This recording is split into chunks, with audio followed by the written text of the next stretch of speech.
Hello, we're moving on to warriors right now. So, warrior postures. The Sanskrit name of warrior is Virabhadrasana, and that is the name of a warrior way back in the day, a fierce warrior who embodied the god Shiva. So, this is about power and strength and fierceness. But again, we don't want to move towards rigidity.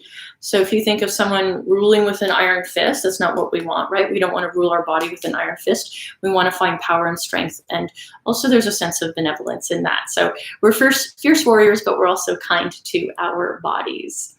So let's move into it. We went through in the Hatha sequence, warrior 1, 2, and 3. Let me come up to standing. So we'll come and we'll again find the wall here for this work.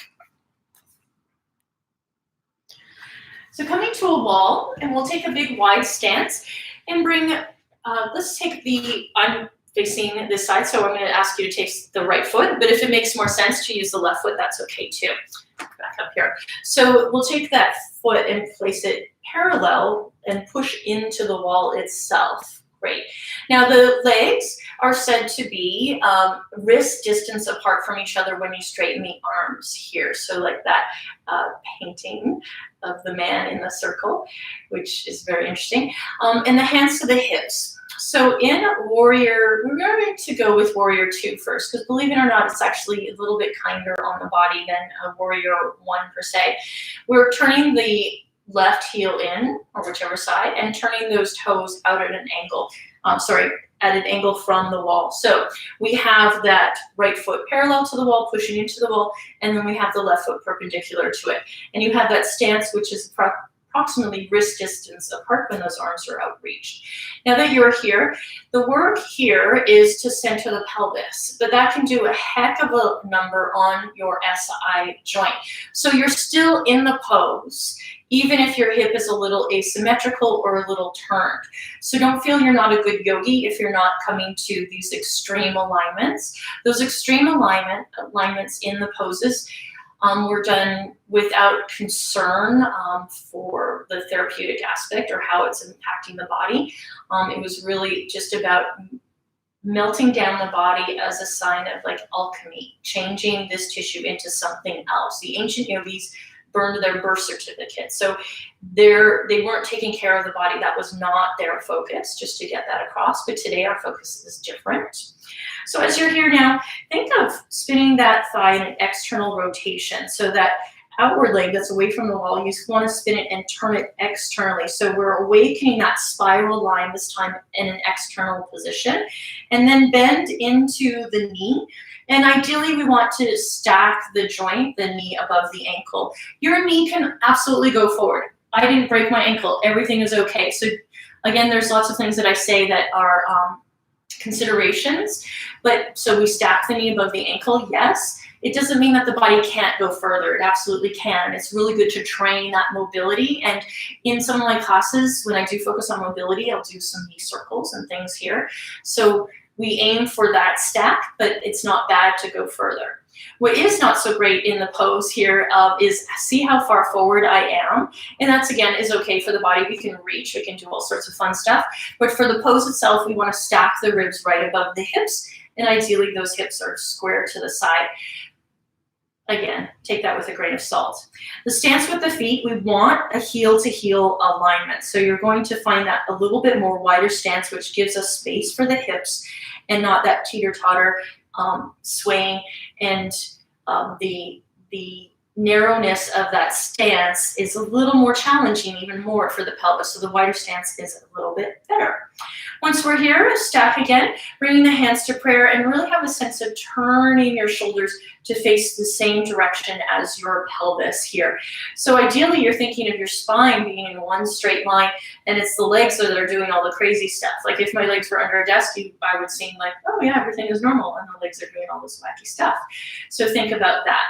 As you're here now, you want to not necessarily drive forward. You want to have a sense of sinking straight down and emphasizing the push. So when I glide forward, I'm drifting away from the wall, and there's a little less pressure on this back right leg. But when I sink straight down, I'm actually activating and get stronger in this right leg. This right leg is internally rotated. So you're thinking of the thigh spinning internal and a little bit of a pelvic tilt downward, not a tuck under, but a little softening of the tailbone down. Bringing the hands back to prayer, that's where we were. And then reach those arms big and strong. I'd like to push the walls away to find the activity here. And then think of pressing down as if your hands were on the top of skyscrapers and you're just hanging suspended from your arms. The drishti, the visual focus, is to the bent knee side. So you turn and look over that arm that's mirroring above the thigh right here. Perfect, so straight down. We're going into warrior one, so bring the hands to the hips and peel your right heel up off of the floor at first. So as you're here, you can bend into that knee a little bit, drive your heel into the wall and push into the wall with that heel as you straighten the knee. Bend the knee again and find that ankle mobility and straighten again. So I find as, you know, a Canadian in ice skates and ski boots, my ankles are really tight because I've put them in that footwear and I've trained them to be tight. So they don't have as much range of motion as they might need for warrior one, and therefore my hips would have to find more range of motion. So you decide what feels best for you. So once we've dropped that knee down, hold here, tuck the tailbone, and send your ribs back over the pelvis. Bring your knee right above the ankle here. Reach those arms straight up above the shoulders, and then press that leg straight behind you and feel the glutes engage. Also notice what's happening in the front. This is a psoas stretch. We tuck the tail to get more extension in that hip, that psoas. Bring the hands to prayer, and we'll come to the more classical warrior. Bring the hands to the hips and drop the heel down behind you. So now it's just the heel that's to the wall and the toes are a bit at a diagonal, a bit away from that wall. Push down through the heel, activate the glute to support the pelvis. Again, try to, now we're going to turn the hips towards the knees. So imagine this, keeping your foot on the floor as you turn and square your hips towards the front. There's a whole lot of torque happening at the knee, a lot happening at the hip, so it's not my favorite pose, to say the least. And as you try to turn your hip towards that bent knee, you'll feel where you're starting to compensate. At least I do. I can feel my toes, my baby toe peeling off the floor here. I can feel that I'm almost hitting compression, meaning bone to bone in my other side in this position. So just being aware. So the classical pose is to square the hip, keep that knee bent, reach the arms all of the way. Don't sacrifice the spine, hug the front ribs in at first, lift up high and tall, sink down. Hug the ribs in. Bring the palms to prayer, and then turn to come out of that pose. Beautiful, and you can wiggle those feet together. After all of that work, you may want to switch to the other side, but I'm going to go into warrior three. Feel free to pause here if you like. So warrior three is just like that downward dog setup that we did. We bring ourselves torso's distance away from the wall. Bring the hands there, and drop your chest parallel to the floor. Good, all the way down, parallel to the ground. Nice. Now in warrior three, what I see happen, let me bring the leg up that's closest to you. So what I see happen is the leg will lift and the hip will lift, and then the torso kind of turns, and people are trying to balance here, and they're kind of turning. So what we really want to focus on is keeping the hip turned down. So we don't want to lift the hip with the leg. We have what would be called like a closed hip position, and then we lift the leg up. Hug the front ribs in. So in order to lift my leg here, to go higher and higher, which the ego tends to want to go, the hip will start to peel up with it, or the spine will drop, or something will happen. So we're pushing the wall away right here. Drop that hip so the pelvis is parallel, and lift the leg to the degree that you can while keeping that closed hip position. Push the wall away. Press into the foot you're standing on, and then bring the hands to heart center, just as a variation here. So don't let that hip lift, draw it here. Perfect. Come all the way up to standing. Beautiful. Wiggle through your legs. Fantastic. Let's do some triangle postures once again. So we're taking the foot to the wall. And triangle pose is generally a little more narrow, so a bit wider than the shoulders.